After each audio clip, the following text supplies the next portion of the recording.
Allons à présent au Cameroun à la découverte d'un thé traditionnel, Medim Maison, qui veut dire eau d'aubergine. Eh bien, c'est un thé sauvage d'origine de la région du Sud. Il est devenu très répandu pour ses vertus thérapeutiques. Et la sociologue Nicèse Ngon est la première jeune camerounaise à se lancer dans sa production semi-industrielle. Aujourd'hui, le produit est vendu dans plusieurs supermarchés et certaines pharmacies aussi. Nos reporters Chimène Baleba, Pierre Parfait Ndongo et Cyril Nguijoy sont allés à sa rencontre.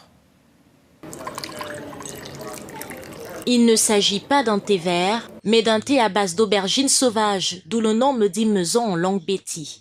Le fruit est très réputé dans les zones forestières, plus précisément dans la région du Sud Cameroun. Nikez est native de cette région et s'est très vite familiarisée avec cette boisson, autrefois consommée comme un apéritif. La jeune entrepreneur s'est inspirée de ses études en population et développement pour lancer la production semi-industrielle de ce thé made in Cameroun. L'espérance de vie est complètement diminuée actuellement, concrètement aux gens du village qui ne vont pas beaucoup dans les hôpitaux. Donc après cette observation, je consulte les laboratoires, les médecins et puis je parviens à créer ce que vous voyez là, le Medim Maison.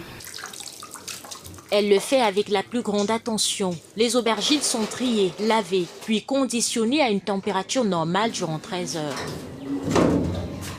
À la fin, l'on obtient cette infusion qui, au goûter, a tout de suite un effet revitalisant. Ça me booste à l'immédiat le corps. Je ressens aussi que j'ai une nouvelle énergie en moi. C'est un produit qui nettoie complètement le sang. Nos parents le prenaient, ils n'avaient pas de problème de tension, ils n'avaient pas de problème de diabète, ils n'avaient pas de problème de kystes ou de fibromes, des choses comme ça. Fabriqué de façon artisanale, le thé traditionnel conserve ainsi toutes ses propriétés énergétiques et grâce à ses vertus médicinales, 500 à 1000 paquets sont écoulés par mois dans certaines pharmacies et supermarchés. Le produit est déjà commercialisé en France, en Angleterre et aux États-Unis. Cependant, l'entrepreneur redoute que sa production ne réponde pas à l'offre. L'occasion pour moi d'interpeller le gouvernement que voilà, j'ai commencé. Je me suis battue, j'ai même protégé à l'OAPI. Je vise le marché international, mais comment est-ce que je vais pouvoir m'en sortir si je n'ai pas de machine, si ma production n'est pas efficace?